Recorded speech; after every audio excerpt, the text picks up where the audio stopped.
Hello! Nais ko po kayong batiin ngayong gabi, habang pinapanood niyo po ang aking AI, charot. Ayan, dapat kagabi pa ako nag-content. Kaso naalala ko si nanay kasi birthday niya, naiyak ako. Nakita niyo sa story ko, naiyak ako. Ayun, makananay kasi ako talaga. Sa kalab ko ang mga magulang. Kaya galit na galit ako diyan kay Eduardo, yung binastarda niya yung nanay niya. Eto na, wag muna tayo sa operator. Kasi may pinost ako na kagabi bago ako matulog na, 'di ba si Sarah, nagpupunta sa BGMP, binoking ko 'yan. Nagpunta siya ng BGMP isang beses, 11:00 ng gabi. Tapos may isa pang beses pala siyang nagpunta bago yung 11:00 ng gabi. Ang BJMP po ay yung BJMP Camp Bagong Diwa. Kulungan po siya at ang mga nakakulong doon yung mga high profile criminals. Nandun din po si Tebes. Nandun din si Ka Angel ng Iglesia ni Cristo. At Sarah, alam ko kung bakit na dumadalaw doon.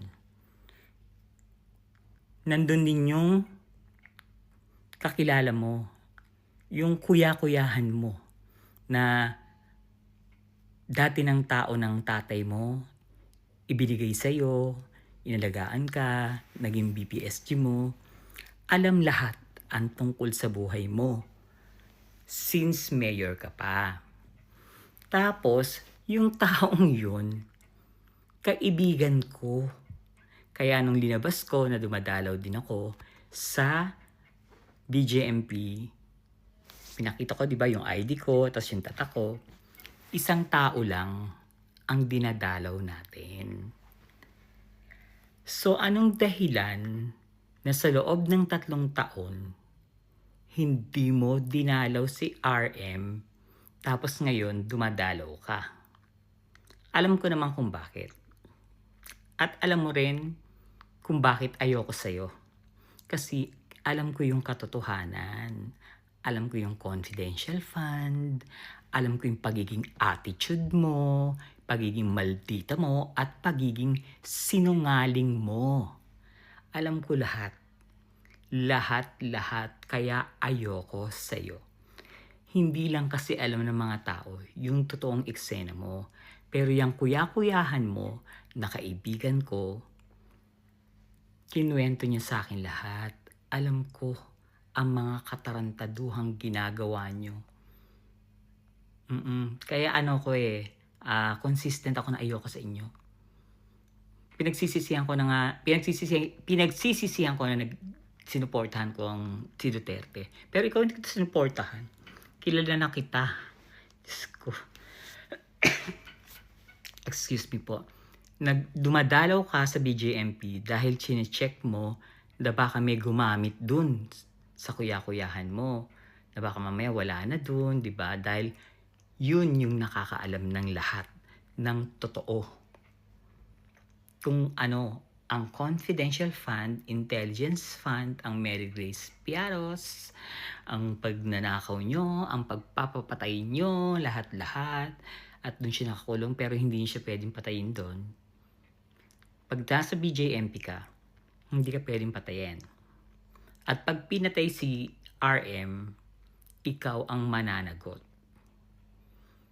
Pumunta ka doon, ito po ang eksena niya ha, pumunta siya doon, kinausap niya yung warden.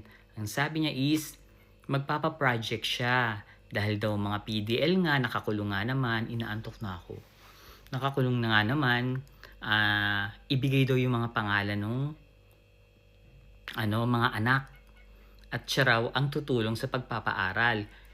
Sinabi niya yun, hindi sa harap ng lahat Sinabi niya yun sa warden.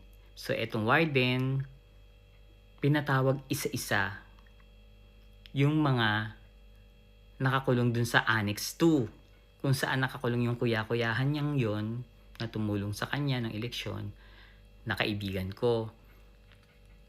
Kinuha niya yung mga pangalan ng mga anak. Tapos pangalan ng asawa, saan nakatira. Malakas ang pang-amoy nung kaibigan ko na kay Sarah yun. hindi siya nagbigay ng pangalan.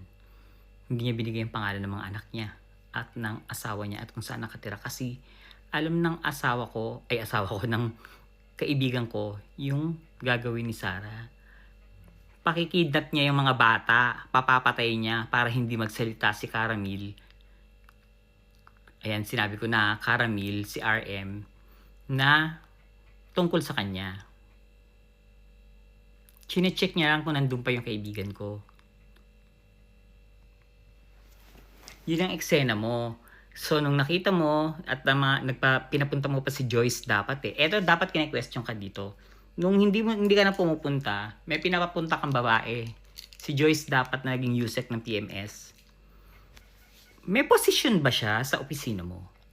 Hoy Joyce, dapat makinig ka ha. Wala akong pakialam kahit lawyer ka. Anong position mo dun sa sa OVP? At bakit nagpupunta ka dun sa Camp BJMP, dun sa kaibigan ko? Hindi ka niya lawyer para pumunta ka dun. At wala kang pinaglolawyeran dun. Joyce, dapat. Kilala kita. Alam ko yung pinlanan niyo kay BBM. Alam ko. At kaibigan mo yon, si Caramil. BFF kayo. Kayo nila Sarah. Si Kirara, si Monsayak. Diba? Yung mga taga-Baste. Kasi yung kaibigan ko na yan, graduate din sa Baste. Kabarkada nyo. Nagginago nyo. 3 taon na dun, hindi nyo tinulungan. Tapos ngayon chine-check nyo, baka may tumutulong. Dinadalaw ko yon. Marami na kaming napagkwentuhan. Nasa akin lahat. Wala kayong pwedeng gawin sa kanya. Wala rin kayong pwedeng gawin sa akin dahil inaibigay ko na rin sa iba. Alam ko lahat ng katarantaduhan ng OBP. Pero wala akong magagawa kung hindi ko naman kayo pinipilit maniwala sa akin yung makakanood nito. Pero lagi niyong tatandaan, hindi po ako sinungaling at hindi ako mapaggawa ng kwento. Hindi kailangan. Wala akong mahihita dyan. Magsasabi ako ng totoo para sa tao, para makaiwas sila sa inyo. Diba? Doon sa mga fan ng mga Duterte, go lang, Diyos ko. Wala kaming pakialam dyan. Magpakabaliw kayo. Diba? Basta ako alam ko yung totoo, ayoko sa'yo, sinungaling ka. Magnanakaw ka din. Anong ginawa mo sa confidential fund, di ba? Kahit nga hindi kayo impeach magpaano ka na lang, imbestiga. Nang malaman naman namin kung anong ginawa mo sa confidential funds at Intel funds. Ulitin ko ha, magkakilala tayo.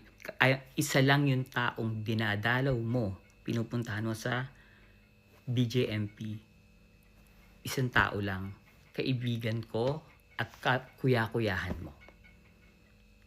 Lalabas din yan yung katotohanan na magkaibigan kayo. Ang dami-dami nyo ang pictures. Ang bait-bait nga sa'yo. Diyos ko. Dahil lang kay Harry Rocket sa pera, pinagpalit mo. Diba?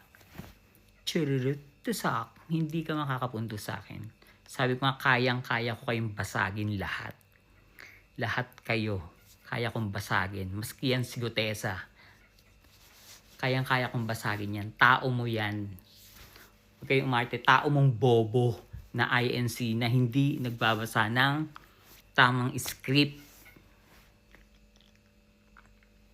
Tapos bobo pa yung gumawa ng script, si Mike Defensor. Bobo pa yung lawyer. Sinungaling pa si Aw. Marcoleta. O siya, Sarah, baka sa susunod magkita tayo sa BJMP, ha? Pumasok ka. Huwag kang pasilip-silip lang. Chururut to sakbe. Ang lakas ng loob niyong umupo talaga sa pagiging presidente. Mga kriminal naman kayo. Hindi na kayo nahiya. Diyos ko, patawarin niyo po sila katakan ng mga kasalanan ginawa kasi po sila yung mga siraulo at bobo at hindi ko charap. Chururut to sakbe. Ako ay si Saldi ko, hindi ako AI.